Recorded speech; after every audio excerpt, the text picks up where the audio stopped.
ठीक है, good afternoon once again बच्चों। चलो अभी स्टार्ट करते हैं। दिन में आज हमने क्या पढ़ा था? मोनोटोनिसिटी एट अ पॉइंट पढ़ा था। अब हमें पढ़ना है मोनोटोनिसिटी इन एन इंटरवल। ठीक है, तो इसको स्टार्ट करते हैं। मोनोटोनिसिटी इन एन इंटरवल, इसका मतलब हो गया मैं अब ये देखने में इंटरेस्टेड हूँ कि भाई मेरा ग्राफ इंक्रीजिंग है, डिक्रीजिंग है, नहीं है, उसकी क्या डेफिनेशन है। ठीक है, तो सबसे पहले पढ़ते हैं स्ट्रिक्टली इंक्रीजिंग की definition. Strictly increasing on an interval.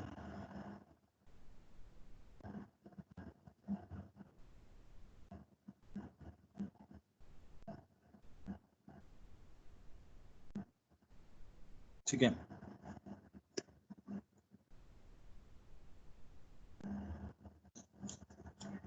Basic definition तो वही है कि एक इंटरवल में अगर मैं स्ट्रिक्टली इंक्रीजिंग चेक कर रहा हूं तो एक इंटरवल पे क्या डेफिनेशन होगी? A function y is equal to f of x is said to be strictly increasing on interval open interval a to b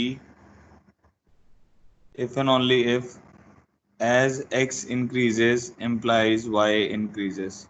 ठीक है, जैसे जैसे मेरा x बढ़ रहा है, अगर मेरा y बढ़ रहा है उस इंटरवल के ऊपर, तो उसको हम क्या बोलेंगे? स्ट्रिक्टली इंक्रीजिंग बोलेंगे।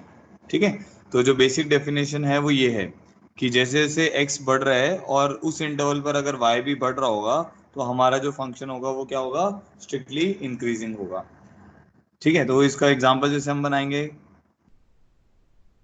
तो ए से बी पे अगर मैं चेक कर रहा हूँ, जैसे मान लेते हैं ये मेरा ए से बी वाला इंटरवल है, तो मेरा ग्राफ क्या होना चाहिए? ऐसे स्ट्रिक्टली इंक्रीज में क्या होगा? इंक्रीज ही करेगा वो, मतलब कांस्टेंट भी नहीं होगा, वो नीचे को भी नहीं आएगा, वो आगे को ही बढ़ता रहेगा।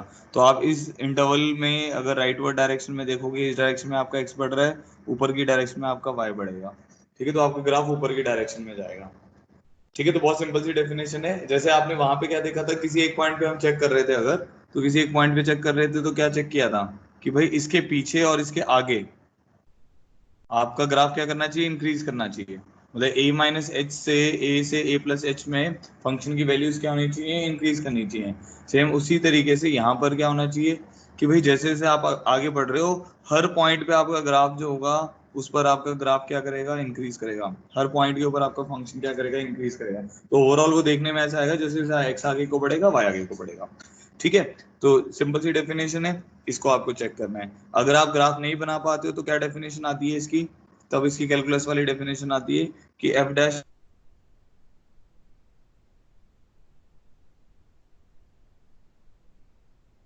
पॉजिटिव आएगी।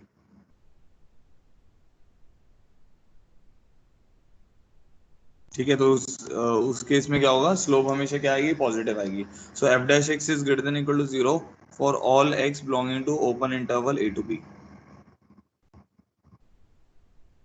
F dash x is greater than equal to zero for all x belonging to open interval a to b, obviously for continuous and differentiable functions.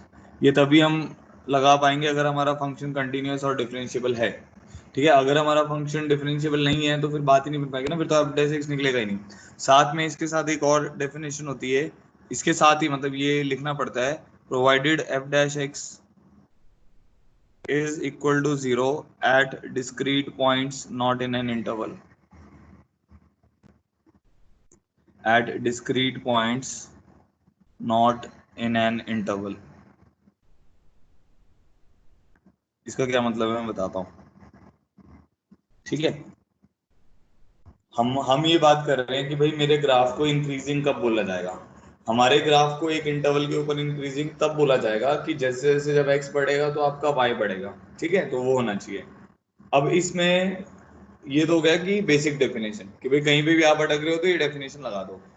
ठीक है, और बट अगर हम ग्राफ नहीं बना पा रहे हैं उस केस में तो आपको ये पता ही नहीं चलेगा कि भाई एक्स इंक्रीज कर रहा है तो वाई इंक्रीज कर रहा है कि नहीं कर रहा है। तो उस केस के लिए फिर क्या होगा कि आपको क्या करना पड़ेगा? डेरिवेटिव ले। हमने डेरिवेटिव लिया। डेरिवेटिव क्या होता है, टेंजेंट की स्लोप बताता है, तो आपने देखा भी यहाँ पे टेंजेंट की स्लोप पॉजिटिव, यहाँ पे टेंजेंट की स्लोप पॉजिटिव, यहाँ पे टेंजेंट की स्लोप पॉजिटिव, तो मैंने बोला कि भाई एफ डैश एक्स क्या होना चाहिए, ग्रेटर देन इक्वल टू 0 होना चाहिए। अब इसमें इक्वल टू 0 वाले पर थोड़ा सा खास ध्यान रखना है। कैसे? फॉर एग्जाम्पल जैसे मान लो आपके पास कुछ इस टाइप का ग्राफ है, ये इस टाइप का ग्राफ आ गया, ये जो लाइन है ना, जो provided f dash x equal to 0 at discrete points not in an interval, इसका क्या मतलब वो बता रहा हूँ। जो आपका स्लोप है अगर आप देखोगे, यहाँ पे स्लोप पॉजिटिव है, यहाँ पे स्लोप पॉजिटिव है, यहाँ पे स्लोप 0 हो गया, यहाँ पे स्लोप पॉजिटिव हो गया, यहाँ पे स्लोप पॉजिटिव हो गया, तो ये बड़ी ये ग्राफ जो है ये स्ट्रिक्टली इंक्रीजिंग नहीं है। क्यों स्ट्रिक्टली इंक्रीजिंग नहीं है? क्योंकि इसने यहाँ से यहाँ में तो इंक्रीज किया, बट फिर ये जो बीच वाला इंटरवल है ए से बी वाला, इसमें ये क्या हो गया, कांस्टेंट हो गया। तो हमें इस टाइप का ग्राफ नहीं चाहिए। हमें हाँ इस टाइप का ग्राफ चल सकता है, जैसे अगर आपका ग्राफ आया किसी एक पॉइंट पे, वो उसकी स्लोप 0 हुई और उसके बाद फिर इंक्रीज कर गया, जैसे एक्स क्यूब में होता है, फिर ऐसे गया, फिर ऐसे, मतलब यहाँ पर उसकी स्लोप 0 हुई, फिर वो इंक्रीज कर गया। क्योंकि इस इंटरवल के क्रॉस आपका ग्राफ क्या कर रहा है, इंक्रीज कर रहा है। जैसे जैसे आपका एक्स बढ़ रहा है आपका वाई बढ़ रहा है, इस केस में भी जैसे जैसे एक्स बढ़ रहा है आपका वाई बढ़ रहा है। बात समझ आ रही है जो मैं बोल रहा हूँ? ठीक है कि इस केस में क्या हुआ कि यहाँ पर इस पॉइंट पर एफ डैश एक्स तो 0 हुआ, बट उसके आगे भी एफ डैश एक्स पॉजिटिव है, इसके आगे भी एफ डैश एक्स पॉजिटिव है, इसके पीछे भी एफ डैश एक्स पॉजिटिव है। यहाँ पर भी एफ डैश एक्स 0 हुआ, बट इसके आगे एफ डैश एक्स पॉजिटिव है, इसके पीछे भी एफ डैश एक्स पॉजिटिव है। तो ये वाला जो ग्राफ है, ये वाला ग्राफ स्ट्रिक्टली इंक्रीजिंग है।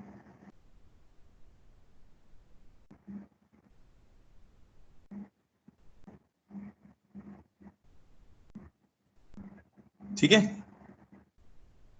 कोई कंफ्यूजन यहाँ तक? ये सबको क्लियर हो गया जो मैंने बोला?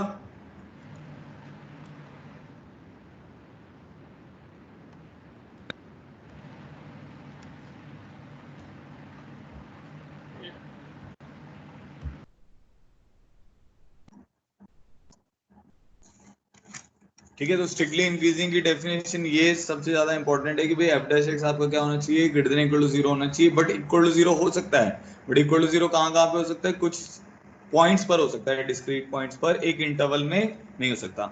इसका बहुत ही अच्छा एग्जांपल है, जैसे हमने पहले भी आपको बताया था, y इज इक्वल टू, एक तो है y is equal to x cube, ये हमेशा स्ट्रिक्टली इंक्रीजिंग रहता है, और y is equal to x plus sine x. ठीक है, ये दोनों इसके बहुत ही अच्छे एग्जांपल्स हैं। जैसे इसमें अगर आप y is equal to 3x, y is equal to x cube करोगे, तो इसका जो डेरिवेटिव आएगा वो किसके बराबर आएगा, 3x square which is always greater than equal to 0। इसका डेरिवेटिव जो आएगा वो आएगा 1 plus cos x which is also greater than equal to 0। ठीक है, 3x square is always greater than equal to 0, but एक पॉइंट पर ये इक्वल टू 0 होगा, एट x इक्वल टू 0। ठीक है, एट x equal to 0 y dash आपका 0 होगा। ठीक है, बट अगर आप इस ग्राफ को देखते हो तो आपको देखकर भी समझ आएगा, और वैसे भी समझ आ जाएगा कि ये जो ग्राफ है इसमें क्या हो रहा है कि 0 पर तो एफ डैश एक्स हमारा 0 हो ही रहा है, 0 पर हमारा डेरिवेटिव 0 हो ही रहा है, 0 के आगे हमारा डेरिवेटिव पॉजिटिव है, 0 के पीछे भी हमारा डेरिवेटिव क्या है, पॉजिटिव है। तो समझ आ रहा है कि वो जो एफ डैश एक्स 0 हो सकता है वो एक डिस्क्रीट पॉइंट पे हो सकता है। ठीक है, यहाँ पर अगर आप देखोगे एक्स प्लस साइन एक्स का ग्राफ, तो इसका ग्राफ अगर आपको याद हो, इसका जो ग्राफ होता है वो कहाँ से कहाँ के बीच में लाई करता है, एक्स प्लस साइन एक्स का ग्राफ आपका एक्स प्लस वन और एक्स माइनस वन के बीच में लाई करता है, क्योंकि साइन एक्स की रेंज होती है -1 से 1। ठीक है जी। अच्छा, अब इसका ग्राफ अगर हमें बनाना है तो कुछ ऐसा बनता है, ये लाइन होगी हमारी y इजिकल टू एक्स वाली, और ये वाली लाइन होगी हमारी y is equal to x plus one वाली, और ये हमारी लाइन हो गई y is equal to x minus one वाली। ठीक है, तो अब आप x प्लस साइन एक्स का जब ग्राफ बनाएंगे तो कुछ, क्योंकि उसको क्या करना है, हमेशा उसके डेरिवेटिव को हमेशा ग्रेटर देन इक्वल टू 0 रहना है। इसका डेरिवेटिव कहाँ कहाँ पे 0 होगा, जहां जहां पे cos x माइनस वन होगा, मतलब x इक्वल टू पाई पर 3 पाई पर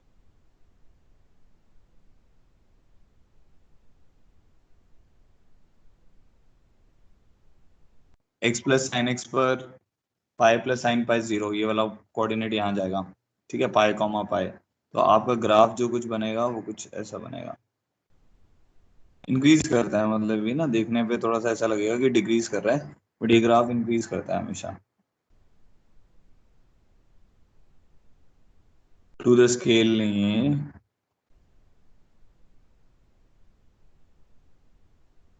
ऐसे ग्राफ जाता है। तो होगा क्या कि इस पॉइंट पर अगर आप देखोगे,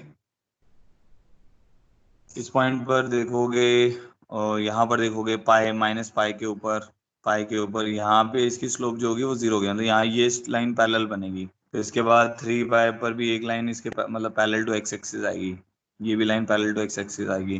बाकी हर जगह पे आपका ग्राफ जो होगा वो क्या करेगा, इंक्रीज करेगा।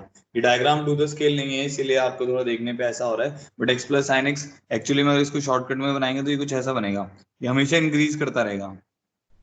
ठीक है, और बीच बीच में ऐसे पॉइंट्स आएंगे जहां पे इसकी स्लोप जीरो हो रही होगी। ठीक है, ये एक्स प्लस साइन एक्स का ग्राफ ऐसा बनेगा कुछ, तो हमेशा क्या होगा, स्ट्रिक्टली इंक्रीजिंग। सबको यहाँ तक क्लियर हो गया? मेरी स्क्रीन और वॉइस आ रही है? बीच में मेरे को लगा नेटवर्क ब्रेक हुआ था थोड़ी देर के लिए। यस लिखो एक बार चैट बॉक्स में।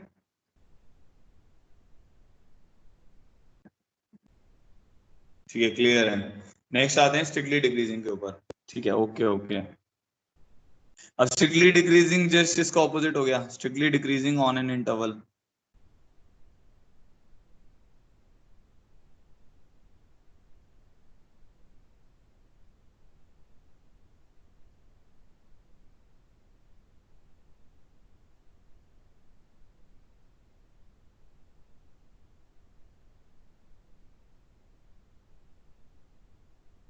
A is equal to f of x is said to be strictly decreasing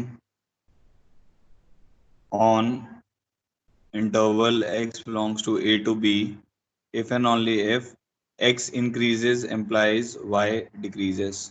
उस पूरे इंटरवल पर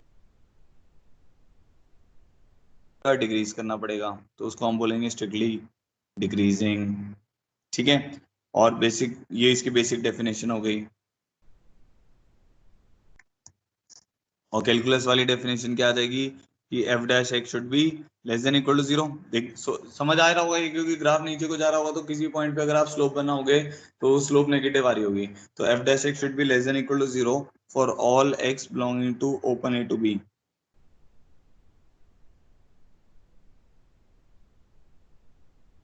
For all x belonging to open A to B, and this is only applicable for continuous and differential functions. So जो discontinuous functions हैं और जो non differential functions हैं उनके लिए तो आपको हमेशा बेसिक डेफिनेशन ही लगाना है। ठीक है, ये भी ध्यान रखना है।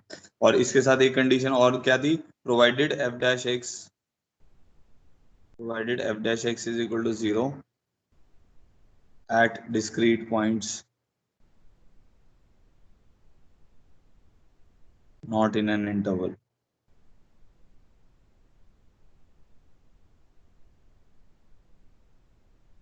ठीक है जी, कैसा बनेगा इसका डायग्राम? एक ग्राफ बना लेते हैं, एक्स और वाई और कुछ इस टाइप का ग्राफ बन जाएगा। इसमें ग्राफ डिक्रीज करेगा जैसे जैसे आप एक्स आगे बढ़ेगा, कंटिन्यूस ग्राफ है, जैसे जैसे एक्स आगे बढ़ेगा वाई की वैल्यू क्या होगी, कम होगी। ठीक है, और एक वैसा ग्राफ अगर बनाए जो एफ डैश एक्स को इक्वल टू जीरो वाला केस बताएगा, तो माइनस एक्स क्यूब बना लेते हैं। माइनस एक्स क्यूब क्या हो जाएगा, एक्स की जगह पे माइनस एक्स रख के बन जाएगा, तो मिरर आ जाएगा उसका about y axis. Mirror about x axis भी देख सकते हो, क्योंकि फंक्शन का भी नेगेटिव हो रहा है, वो इस टाइप से ग्राफ बनेगा। तो y is equal to minus x cube. इस केस में क्या होगा, जीरो एक अकेला पॉइंट आएगा। डिस्क्रीट पॉइंट कहने का मतलब होता है एक ही पॉइंट आएगा, लगातार नहीं आएंगे, तो एक ही पॉइंट आएगा जहां पर स्लोप जीरो होगी। बाकी हर जगह उसके आगे पीछे अगर आप चेक करोगे तो स्लोप आपकी क्या होगी, नेगेटिव होगी। ठीक है, इतना सबको क्लियर हो गया होगा मेरे ख्याल से। नेक्स्ट आते हैं, तो ये हो गया आपका स्ट्रिक्टली डिक्रीजिंग और स्ट्रिक्टली इंक्रीजिंग। अब एक और, दो टाइप के और फंक्शंस होते हैं, एक को हम बोलते हैं नॉन इंक्रीजिंग फंक्शन। अच्छा, नॉन इंक्रीजिंग फंक्शन का क्या मतलब है, ऐसा फंक्शन, मतलब नाम से ही पता चल रहा है जो इंक्रीज नहीं करेगा। तो ऐसा फंक्शन जो इंक्रीज नहीं करेगा तो क्या करेगा, या तो वो डिक्रीज करेगा या वो कांस्टेंट रहेगा, यही दो पॉसिबिलिटी है। ठीक है, नॉन इंक्रीजिंग फंक्शन में क्या आएगा, डिक्रीज भी करना पड़ेगा, एंड आएगा बीच में, मतलब ना प्लस को एंड से रिप्लेस कर देते हैं, मतलब क्योंकि अगर स्ट्रिक्टली डिक्रीज करेगा वो तो फिर स्ट्रिक्टली डिक्रीजिंग उसको नाम देंगे, नॉन इंक्रीजिंग नहीं बोलेंगे उसको। नॉन इंक्रीजिंग उसी को बोलेंगे जिसमें ग्राफ क्या कर रहा है, डिक्रीज और कांस्टेंट दोनों ही हैं उसमें। ठीक है, तो जैसे मान लो कि ये मेरे पास एक्स एक्सिस वाई एक्सिस है और मेरा ग्राफ कुछ ऐसा गया इस इंटरवल पे, यहाँ से लेकर ए से बी पे अगर बात करें, तो ये जो ग्राफ है मेरा अब ये नॉन इंक्रीजिंग है। कैसे? क्योंकि ए से सी में ये क्या कर रहा है, डिक्रीज कर रहा है, और सी से बी में क्या कर रहा है, कांस्टेंट कर रहा है। तो इस टाइप के फंक्शन को हम बोलेंगे नॉन इंक्रीजिंग फंक्शन। ठीक है। ऐसा भी हो सकता है जैसे कि आपका ग्राफ, ये एक्स एक्सिस है, वाई एक्सिस है, डिक्रीज किया फिर कांस्टेंट हो गया, डिक्रीज किया फिर कांस्टेंट हो गया, फिर डिक्रीज किया, तो इसको भी हम क्या बोलेंगे, नॉन इंक्रीजिंग फंक्शन। सिंपल सी बात है, मतलब देखने पे आपको समझ आ जाएगा। भाई स्ट्रिक्टली डिक्रीज कब बोलते हैं, जब ग्राफ आपका पूरे का पूरा डिक्रीज करता है। नॉन इंक्रीजिंग का क्या मतलब हो गया कि भाई इंक्रीज नहीं करना चाहिए, तो क्या करेगा, इंक्रीज नहीं करेगा तो डिक्रीज और कांस्टेंट रहेगा। ऐसे ही एक हमने नाम दिया हुआ है नॉन डिक्रीजिंग फंक्शन। पहले वाला नॉन इंक्रीजिंग था, अब है non decreasing function. Non decreasing function में क्या होगा, नाम से पता चल रहा है कि डिक्रीज नहीं करेगा। तो डिक्रीज नहीं करेगा तो क्या करेगा, इंक्रीज कर सकता है, एंड साथ में उसको कांस्टेंट भी रहना पड़ेगा। अगर अकेला इंक्रीज करेगा तो नॉन डिक्रीजिंग बोलने की जरूरत नहीं पड़ेगी, फिर तो हम उसको क्या बोलेंगे, स्ट्रिक्टली इंक्रीजिंग। ठीक है। ये हमारे पास एक्स एक्सिस हो गया और वाई एक्सिस हो गया। ठीक है, तो हमारे पास जैसे ए से बी आ गया, तो इस केस में क्या करेगा, इंक्रीजिंग एंड कांस्टेंट, तो कुछ इस टाइप का ग्राफ बना लेते हैं, इंक्रीज किया और फिर कांस्टेंट हो गया। ठीक है, तो ए से बी पे और ये सी मान लेते हैं। तो इस वाले ग्राफ को क्या बोलेंगे, नॉन डिक्रीजिंग फंक्शन। समझ आ गया होगा आप लोग को मैं क्या बताने की कोशिश कर रहा हूँ। ये बस ये है कि कभी हो सकता है एक डायग्राम बना के वो आपसे पूछ रहे कि ये स्ट्रिक्टली इंक्रीजिंग है, नॉन इंक्रीजिंग है, नॉन डिक्रीजिंग है, एंड सो ऑन। ठीक है। चलो, अब इसकी कुछ प्रॉपर्टीज हैं बहुत ही सिंपल सी, जो अगर आपको मैं नहीं भी बताऊंगा तब भी आपको मतलब आ जाएंगी, क्योंकि बहुत ही सिंपल है। और बता देते हैं कि हो सकता है किसी ना किसी क्वेश्चन में यूज हो जाए। तो properties of monotonic function, simple सी प्रॉपर्टीज हैं, देखना भी आपको समझ आएंगे। तो इसमें क्या है, जैसे फर्स्ट प्रॉपर्टी जो है उसमें कह रहा है, if a function is increasing its negative is a decreasing function. बहुत ही सिंपल बात है, if a function is an increasing function. अब मैं बोल रहा हूँ अगर इंक्रीजिंग तो उसका मतलब स्ट्रिक्टली इंक्रीजिंग ही है obviously. If a function is strictly increasing function, then negative of the function is strictly decreasing function. सबको ये बात समझ आ रही है? चैट बॉक्स में लिखो कैसे एक्सप्लेन करोगे, if a function is an increasing function, negative of the function is strictly decreasing. Chat box में लिख के बताओ।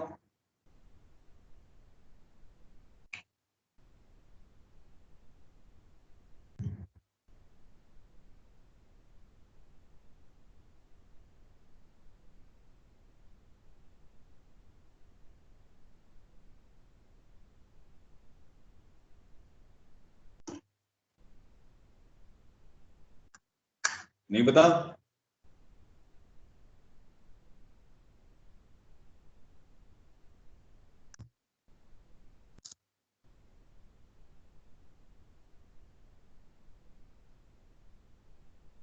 हाँ, फंक्शन का नेगेटिव लेंगे तो क्या होता है, मिरर अबाउट वाई नहीं आता बेटा, एक्स की जगह माइनस एक्स करने पे मिरर अबाउट वाई आता है। फंक्शन का अगर नेगेटिव लेते हैं तो मिरर अबाउट एक्स आ जाता है।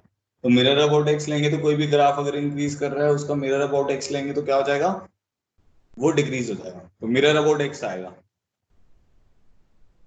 जैसे मान लो आपका कोई भी एक ग्राफ है, जैसे अगर सिंपली हम इसको ऐसे समझें कि हमारे पास कोई एक ग्राफ है y is equal to f of x. ठीक है, आपने क्या किया, उसका नेगेटिव ले लिया, तो नेगेटिव लोगे तो कुछ इस टाइप का आ जाएगा ना, y is equal to negative of,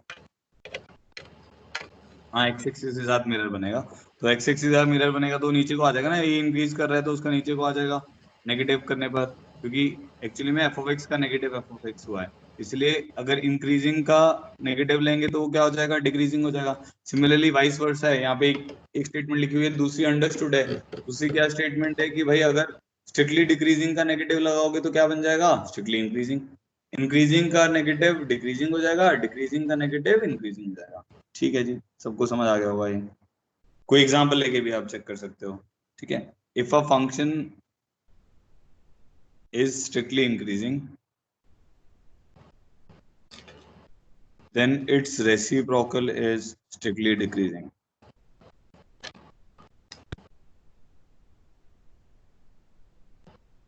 ये कैसे बोलोगे बताओ भाई, if a function is strictly increasing function then its reciprocal is strictly decreasing function, ये कैसे एक्सप्लेन करोगे?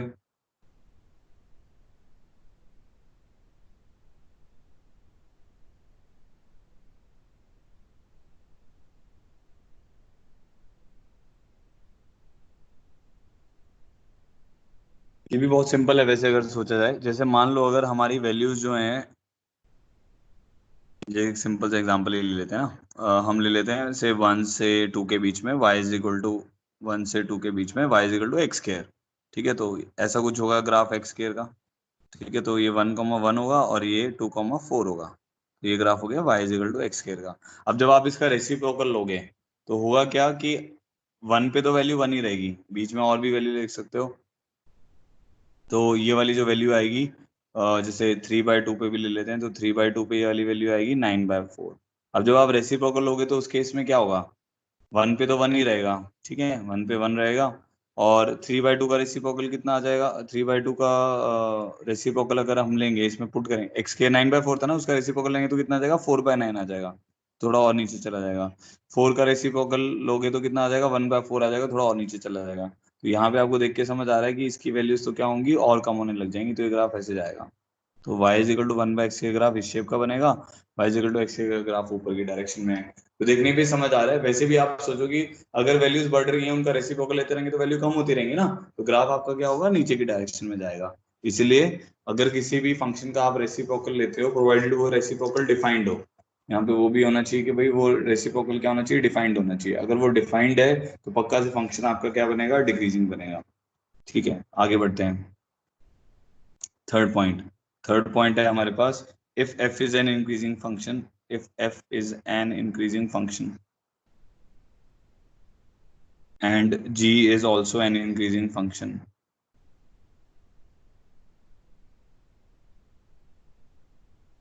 then f plus g is also an increasing function।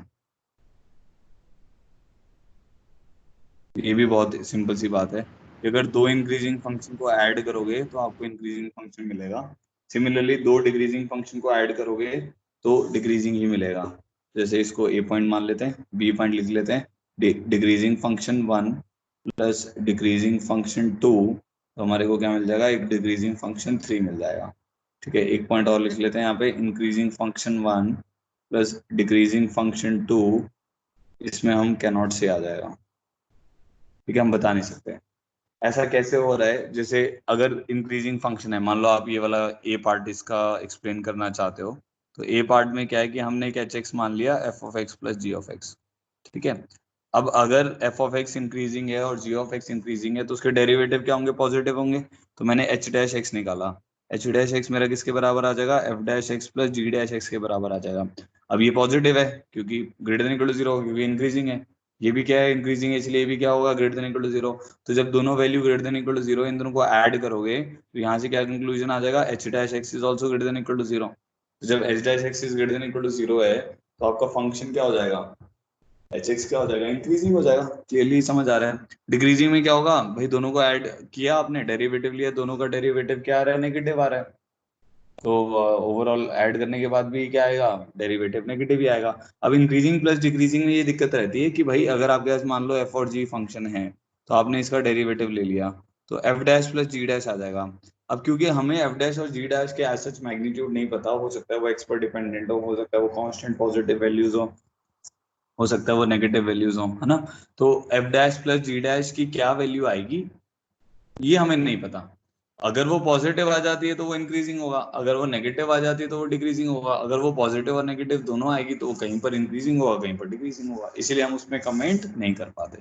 ठीक है, तो ये पॉइंट क्लियर हो गया होगा आप लोगों को। अब आते हैं फोर्थ के ऊपर, जो हमारा फोर्थ पॉइंट है। फोर्थ पॉइंट है कि हमारे पास एक फंक्शन है से एफ ऑफ एक्स और एक फंक्शन है जी ऑफ एक्स, और मैं इसके कंपोजिशन के बारे में डिस्कस करना चाह रहा हूँ, which is f o g of x.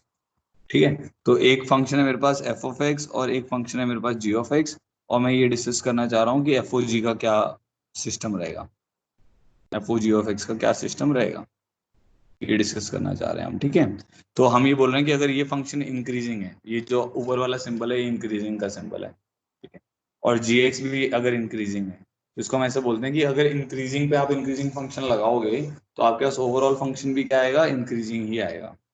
Increasing पे इंक्रीजिंग फंक्शन लगाएंगे, मतलब अगर अंदर वाला फंक्शन इंक्रीजिंग है, ठीक है, उसकी जो रेंज आएगी, जो भी उसकी रेंज आएगी, उस पे बाहर वाला फंक्शन भी इंक्रीजिंग है, तो ओवरऑल फंक्शन आपका क्या होगा, इंक्रीजिंग ही बनेगा। ठीक है, इसको अभी एग्जांपल से भी समझ लेंगे। अगर आप इंक्रीजिंग को डिक्रीजिंग पे लगाते हो, ठीक है, तो ये वाला सिंबल इंक्रीजिंग का है जैसे मैंने आपको बताया, और ये वाला सिंबल डिक्रीजिंग का है। इंक्रीजिंग को डिक्रीजिंग पे लगाओगे तो आपका ग्राफ क्या बनेगा, जो कंपोजिशन फंक्शन बनेगा वो डिक्रीजिंग बनेगा। डिक्रीजिंग को इंक्रीजिंग पे लगाओगे तब भी आपका क्या ग्राफ बनेगा, डिक्रीजिंग। डिक्रीजिंग को डिक्रीजिंग पे लगाओगे तो ग्राफ क्या बनेगा, इंक्रीजिंग। ठीक है। अब इसको जो देखना है वो आपको थोड़ा ध्यान से, मतलब एग्जांपल्स कैसे देखने हैं मैं बताता हूँ आपको। मैं दो एग्जांपल ले रहा हूँ, आपको आइडिया लग जाएगा। तो जैसे y इज इक्वल टू, पहला एग्जांपल लेते हैं, y is equal to cos of cos x on the interval x belongs to -π/2 to 0। ठीक है, इसको देखना है हमें। तो अभी इसको सोचते हैं। अब पहले एक काम करते हैं, इसको डायरेक्ट बनाते हैं, फिर ना इसको उससे, ये जो अभी अभी बताया उससे सोचेंगे। तो जैसे मेरा जो इंटरवल है अभी -π/2 से 0 है ना, इस केस में। ठीक है, तो ये जैसे ये मान लेते हैं x एक्सिस है, y एक्सिस है, और ये -π/2 है और ये 0 है। तो 0 के ऊपर इसकी वैल्यू कितनी आएगी, 0 पे ये बनेगा कॉस ऑफ कॉस 0, तो वो बन जाएगा cos 1 के आसपास। ठीक है, तो cos 1 इज रफली cos 60 sin 30 के आसपास ना। 1 रेडियंस में आएगा, वो ये ध्यान रखना है। जो आप x को 0 पुट करोगे तो cos 0 हमारा 1 बनेगा, फिर cos 1 आपका बन जाएगा रफली cos 60 के आसपास ना, तो हाफ के आसपास वैल्यू आएगी। तो इसको मैं cos 1 लिख देता हूँ, तो यहाँ कहीं वैल्यू है। ठीक है, -π/2 पे क्या होगा, cos 90 is 0, cos 0 is 1, तो -π/2 पे ये 1 के बराबर है। ठीक है, ग्राफ कंटिन्यूस, ये कॉस ऑफ कॉस है, तो ऑब्वियसली बात है ये ग्राफ क्या कर रहा होगा, या तो ऐसे जा रहा होगा या ऐसे बीच में, ऐसे ऊपर से। शेप हो सकता है ऐसी हो चाहे ऐसी हो, इसके मेरे को उसमें ज़्यादा इंटरेस्ट नहीं है। मुझे बस ये पता है कि ये जो मेरा ग्राफ आएगा, हो सकता है ऊपर से आए, हो सकता है नीचे से आए, बट ये ग्राफ पक्का से क्या करेगा, डिक्रीज जरूर करेगा। तो ये क्लियर हो गया। अब हम इसको अपने कंपोजिशन से देखते हैं। अब कंपोजिशन से कैसे देखना है, जब आपका cos x अगर आप देखोगे तो आपका इंटरवल है, पहला जो इनपुट है -π/2 से 0 वाला जो इनपुट है, ठीक है, वो -90 से 0 में cos का ग्राफ ऐसा होता है 0, और ये π/2 वाला हो गया। तो -90 से 0 में जो अंदर वाला cos है वो क्या है, इंक्रीजिंग है। समझ आया, -π/2 से 0 में अंदर वाला जो cos x है वो क्या है, इंक्रीजिंग है। अब वो इंक्रीजिंग है, और उसकी आउटपुट क्या बनेगी, उसकी आउटपुट आएगी 0 से 1 में। अब 0 से जो 1 है वो इस कॉस के अंदर जाएगा। अब 0 से 1 में, 0 से 1 हो गया रफली 0 से 60 डिग्री, 57 डिग्री होता है ना, 180 57 डिग्री होता है। तो 0 से 60 डिग्री में जो बाहर वाला कॉस है वो क्या है, डिक्रीजिंग है। तो समझ आया। तो आपको -π/2 से 0 पे दोनों कॉस को नहीं देख लेना है। -π/2 से 0 पे अगर दोनों कॉस को देखोगे तो अंदर वाला भी इंक्रीजिंग लगेगा, बाहर वाला भी इंक्रीजिंग लगेगा, ओवरऑल फंक्शन आपको इंक्रीजिंग लगेगा, बट ये एक्चुअली में 1 डिक्रीजिंग रहा है। वो ऐसा इसीलिए हो रहा है, जब आप -π/2 से 0 में देखोगे तो अंदर वाला तो आपका इंक्रीज कर रहा है नो डाउट, बट जो बाहर वाला है उसका इनपुट आ गया 0 से 1। तो 0 से 60 में एक्चुअली में कॉस क्या होता है, 0 से 60 में डिक्रीजिंग। तो बाहर वाला आपका जो कॉस है वो उसमें उसका बिहेवियर डिक्रीजिंग है। तो डिक्रीजिंग जब इंक्रीजिंग पे लगेगा तो कौन सा वाला केस बन गया, ये वाला बन गया ना। जब डिक्रीजिंग इंक्रीजिंग पे लगेगा तो क्या बनेगा, आपका ग्राफ क्या बनेगा, डिक्रीजिंग बनेगा। तो हमारा ग्राफ डिक्रीजिंग बन रहा है। ठीक है, सबको ये बात क्लियर हो गई, इसको कैसे चेक करना है। ठीक है, एक और एग्जांपल देख लेते हैं इसी का।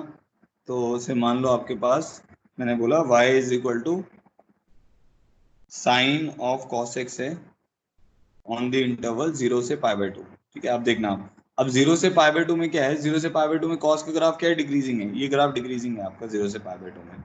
बट इसकी रेंज क्या आएगी, 0 से 1। 0 से 1 में साइन हो गया 0 से 60 डिग्री, वो इंक्रीजिंग है। तो इंक्रीजिंग को जब आप डिक्रीजिंग पे लगाओगे तो आपका ग्राफ कैसा बनेगा, डिक्रीजिंग। तो ये ग्राफ जो बनेगा ये डिक्रीजिंग बनेगा। अब इसको बना के भी चेक कर लेते हैं। 0 से π/2 में 0 पे क्या वैल्यू आएगी, देखो 0 पे वैल्यू आएगी cos 0 is 1, sin 1 है साइन रफली 60, तो इसको sin 1 ही लिख देते हैं। साइन 60, 1 रेडियन इज 60 डिग्री के आसपास, तो √3/2 के आसपास की वैल्यू होगी। π/2 पे क्या होगा, cos π/2 0, sin 0 is 0। तो ये कुछ इस टाइप का ग्राफ बनेगा। शेप का मुझे आइडिया नहीं है, हो सकता है ऐसा बने या ऐसा बने, वो इसके आगे वाले पार्ट में हम देखेंगे मोनोटोनिसिटी के बाद। ठीक है, तो ये ग्राफ भी क्या बनेगा हमारे पास, डिक्रीजिंग बनेगा। ठीक है, सबको ये क्लियर हो गया यहाँ तक, तो ऑल क्लियर कर दो एक बार। ये फोर्थ पॉइंट जो मैं एक्सप्लेन करने की कोशिश कर रहा था।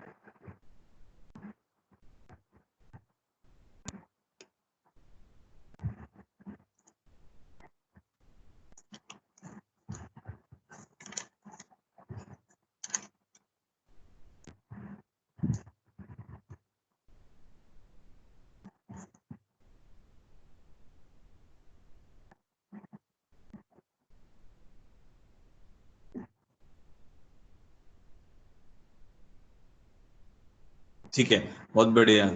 चलो आगे बढ़ते हैं। जो भी सब लोग प्रेजेंट हैं वो ये क्लियर वगैरह जरूर लिखें अगर आपको पूरा अच्छे से समझ आ गया। नेक्स्ट आगे बढ़ते हैं। If f of x is strictly increasing on open interval on closed interval a to b, then अब इसका क्या मतलब हो गया, अगर मेरे पास एक फंक्शन है जो कि स्ट्रिक्टली इंक्रीजिंग है on close interval a to b, तो इसका मतलब कुछ ऐसा बनेगा कि हमारा जो ग्राफ है वो क्लोज ए टू बी के ऊपर इंक्रीजिंग है। तो अगर क्लोज ए टू बी के ऊपर है, जरूरी नहीं है वो पॉजिटिव एक्स एक्सिस में बने, वो तो मैं हमेशा इधर बना देता हूँ, कैसा भी ग्राफ बन सकता है किसी भी पर्टिकुलर इंटरवल के ऊपर। तो अगर आपका graph close interval a to b के ऊपर इंक्रीजिंग है तो उस केस में क्या होगा, अगर आप ध्यान से देखो, एफ ऑफ ए की वैल्यू आपकी मिनिमम होगी और एफ ऑफ बी की वैल्यू मैक्सिमम होगी। ठीक है, सो हम ये बोल सकते हैं F of A is the minimum value of, क्योंकि स्ट्रिक्टली इंक्रीजिंग है ना, तो minimum value of F of x on closed interval a to b. Similarly, f of b is the maximum value of f of x on closed interval a to b. अगर हमारा graph a से b में strictly increase कर रहा है तो f of a उसकी क्या होगी, मिनिमम वैल्यू होगी, और f of b क्या होगी, उसकी मैक्सिमम वैल्यू होगी। बहुत सिंपल सी बात है। ठीक है, 6 पे आते हैं। 6 पॉइंट है, if function is strictly increasing, if the function if y is equal to f of x is strictly increasing, ठीक है, then its inverse, then y is equal to f inverse x is also strictly increasing. Similarly, if function is strictly decreasing,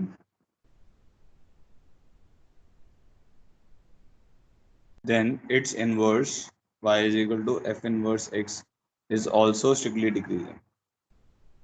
जैसे inverse वाले topic में आपको, हम शायद पता नहीं हमने वो पढ़ा है कि नहीं पढ़ा है, तो थोड़ा बहुत तो आपको शायद पता होगा कि y is equal to f of x अगर एक फंक्शन है, अगर उसका इनवर्स एग्जिस्ट कर रहा है, उसका इनवर्स एग्जिस्ट करता था जब हमारा function one one and onto होता है। तो अगर हमारा function one one and onto है तो उसका इनवर्स एग्जिस्ट करेगा। तो one one and onto, one one की कंडीशन ये होती है कि मेरे ग्राफ को हमेशा क्या होना पड़ेगा, या तो इंक्रीज करना पड़ेगा या डिक्रीज करना पड़ेगा। तो फंक्शन का इनवर्स निकल ही तब सकता है या तो वो हमेशा इंक्रीज कर रहा हो या हमेशा डिक्रीज कर रहा हो। तो जो फंक्शन इंक्रीज कर रहा होगा उसका आपको मिरर इमेज लेना है y is equal to x के अबाउट। तो इनवर्स कैसे आता है, अगर आप y is equal to x के अबाउट मिरर ले लो, तो जैसे ये x एक्सिस है और ये y एक्सिस है और हमने ये एक लाइन ड्रॉ कर ली which is y is equal to x. ठीक है, तो हमारा ग्राफ मान लो कुछ ऐसा है, इंक्रीज कर रहा है। ठीक है, तो अगर इंक्रीज कर रहा है तो मिरर इमेज कैसे आता है कि हम क्या करते हैं, इसी का जैसे इमेज लिया, वो इमेज कैसे लेते हैं, परपेंडिकुलर बाइसेक्टर बनाते हैं ना इक्वल डिस्टेंस पे, ऐसे इसका भी इमेज लिया। ठीक है, और हर पॉइंट का इमेज आता है, तो उसका इमेज जब लोगे आप तो आपका जो ग्राफ बनेगा वो कुछ इस शेप का बन जाएगा। जैसे अगर ये इंक्रीज कर रहा है तो ये ग्राफ भी इंक्रीज कर रहा है, हो सकता है उसकी शेप चेंज हो जाए, बट क्योंकि आपने मिरर इमेज लिया हुआ है तो थोड़ा मिरर इमेज ध्यान से लेना होता है। ऐसा नहीं कि उसको डिक्रीजिंग बना देना है, वो प्रूव भी किया जा सकता है। जैसे अभी तो मैं आपको उस ग्राफ से शो कर रहा हूँ, वो डेरिवेटिव से प्रूव भी किया जा सकता है। ठीक है, तो ये ग्राफ कैसा बनेगा, अगर आपका एफ ऑफ एक्स इंक्रीजिंग है तो उसका जो इमेज आएगा वो भी क्या आएगा, इंक्रीजिंग आएगा। सिमिलरली अगर हमारा ग्राफ डिक्रीजिंग है तो उसका इमेज जो आएगा वो क्या आएगा, डिक्रीजिंग आएगा। अब इमेज लेने के लिए होता क्या है कि आपको हर एक पॉइंट का परपेंडिकुलर बाइसेक्टर बनाना पड़ेगा इस लाइन के क्रॉस।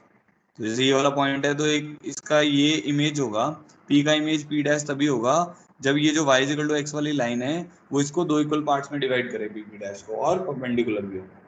इमेज लेनी आती है आप लोग को। ठीक है, तो समझ आया कि अगर f of x इंक्रीजिंग है तो उसका इनवर्स भी क्या होगा, स्ट्रिक्टली इंक्रीजिंग। अगर f of x डिक्रीजिंग है तो उसका इनवर्स भी क्या होगा, स्ट्रिक्टली डिक्रीजिंग। ठीक है जी, आगे बढ़ते हैं, अब इनके क्वेश्चंस पे आते हैं। तो अब हमने मोनोटोनिसिटी के काफी टॉपिक पढ़ लिए हैं, जो सब हमें रिक्वायर्ड है वो हमने पढ़ लिया है। अब जैसे क्वेश्चन जब आप करोगे तो ये ध्यान रखना है कि जैसे मान लो हमारे पास for example f dash x, हमें हमें एफ ऑफ एक्स का नेचर फाइंड आउट करना है। हमारा कंसर्न है कि हमें एफ ऑफ एक्स का नेचर फाइंड आउट करना है। मैं ये फाइंड आउट करना चाह रहा हूँ एफ ऑफ एक्स कहाँ पे इंक्रीज कर रहा है, कहाँ पे डिक्रीज कर रहा है एंड सो ऑन। ठीक है, एक तो ग्राफ बन जाएगा तो वेल एंड गुड। अगर ग्राफ नहीं बनता है तो हम क्या करेंगे, एफ डैश एक्स निकालेंगे, अपने कैलकुलस वाले मेथड पे जाएंगे। अब एफ डैश एक्स मान लो कुछ ऐसा है, x minus two into x minus three. ठीक है, तो आपको क्या करना है, इसकी वीवी कर्व बना देनी है। तो इसे 2 और 3 बन गया, ये एफ डैश एक्स की वीवी कर्व होगी। मतलब इसमें ये पता चल जाएगा कहाँ पे वो पॉजिटिव है कहाँ पे नेगेटिव है। तो हमने लिख दिया प्लस माइनस प्लस। तो हमें क्या समझ आ गया कि एफ डैश एक्स कहाँ कहाँ पे पॉजिटिव है। F dash x minus infinity से 2 में पॉजिटिव है, 2 पे तो 0 हो रहा है। ठीक है, और 3 से इन्फिनिटी में पॉजिटिव है।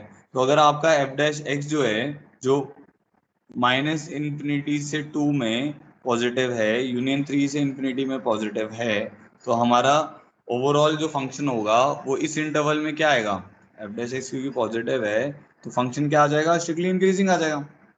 जहां पे एफ डैश एक्स नेगेटिव होगा, कहां से कहां में नेगेटिव है, 2 से 3 में, वहां पे एफ डैश एक्स मेरा नेगेटिव आ रहा है, तो वहां पे मेरा फंक्शन क्या आ जाएगा, स्ट्रिक्टली डिक्रीजिंग आ जाएगा। ठीक है, देखो अगर आपका ग्राफ इंक्रीजिंग से डिक्रीजिंग में जा रहा है तो 2 पे वो कुछ भी नहीं होगा। जैसे आपको ऐसे ही होगा ना कि इंक्रीज करके डिक्रीज कर रहा है, तो इस पॉइंट पर, इस पॉइंट ए पर ना ही हम उसको इंक्रीजिंग बोलेंगे ना ही हमें उसको डिक्रीजिंग बोलेंगे, जो हमने सुबह भी देखा था।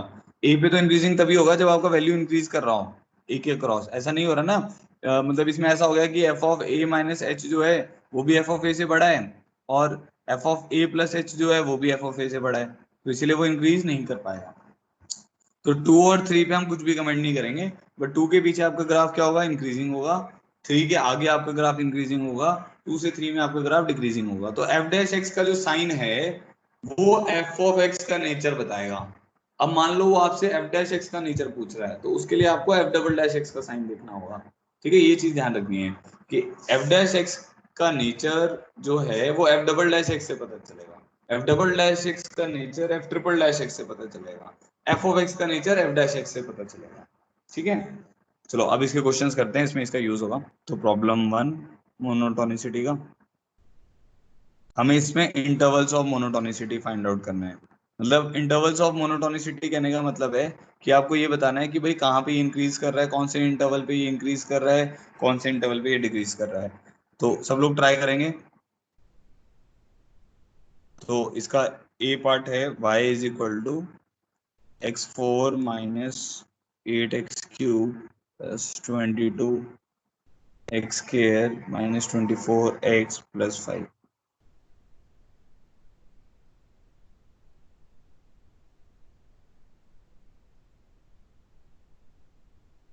करो एक बार ट्राई करो अब सब लोग, फिर चैट बॉक्स में आंसर लिखो।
पहले पार्ट का आया आंसर किसी का?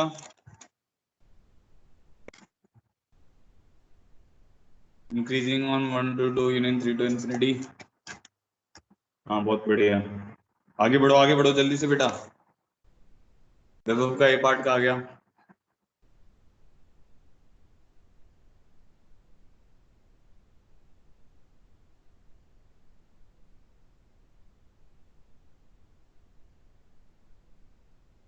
ठीक है।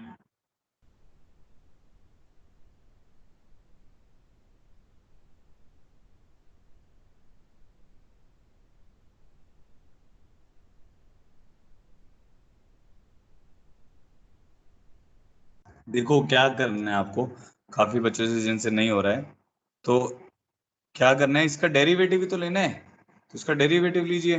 डेरिवेटिव लोगे तो क्या आ जाएगा, 4x³ minus 24x² plus 44x minus 24, ये वाली वैल्यू आ जाएगी। क्योंकि मैं डेरिवेटिव लूंगा तो क्या वैल्यू आएगी, 4x³ minus 24x² plus 44x minus 24। तो क्या होगा, डेरिवेटिव लोगे तो 4 बाहर आ जाएगा यहाँ से, ठीक है। x³ minus 6x² plus 11x minus 6। अब इसके फैक्टर तो आपको पता होंगे ना, 6 और 6 है प्रोडक्ट में भी और सम में भी, तो 1 2 3 होते हैं, तो सम इसका 6 आएगा, ठीक है। Sum of root second two at a time इसका 11 आएगा, तो 1 2 3 इसके फैक्टर्स बनेंगे। इसके फैक्टर बनेंगे x-1, ये टर्म याद रखनी है, ठीक है। x-1, x-2, x-3, तो ये इसके 3 फैक्टर बन गए क्यूबिक इक्वेशन के, ठीक है। तो इसको प्लॉट कर लेते हैं, तो ये हमारा एफ डैश एक्स की नंबर लाइन होगी। अब ये हमेशा ना, जब भी आप नंबर लाइन को प्लॉट करोगे, तो इस नंबर लाइन को प्लॉट करने के लिए, जब भी आप नंबर लाइन को प्लॉट करोगे, तो उस पे ना ये जरूर लिखना है किसकी नंबर लाइन है, क्योंकि नहीं तो फिर आपको कंफ्यूजन हो जाएगा। इसके आगे जब हम कॉन्केविटी कॉन्वेक्सिटी चेक करते हैं तो एफ डबल डैश एक्स की नंबर लाइन बनाते हैं, ठीक है। तो ये जरूर अच्छे से लिखना है। तो जैसे एफ डैश एक्स की नंबर लाइन बनाएंगे तो हमने ड्रॉ कर दिया 1 2 3, ठीक है। ऑब्वियसली यहाँ पर क्या है, इन्फिनिटी है, और इधर क्या है, -70 है।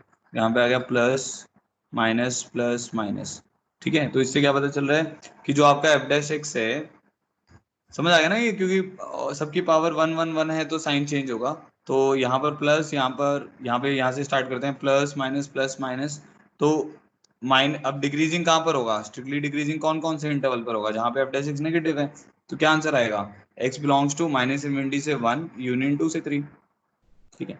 स्ट्रिक्टली इंक्रीजिंग कौन से इंटरवल पे होगा, जहां जहां पे वो इंक्रीज कर रहा है, तो 1 से 2 यूनियन 3 से इन्फिनिटी, ये आपके आंसर आने चाहिए,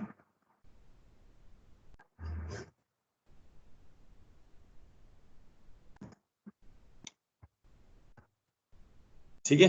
यहां तक सबको क्लियर हो गया। हाँ, b part is increasing on x belongs to R. अगर बी पार्ट को आप देखते हैं, तो बी पार्ट में क्या है,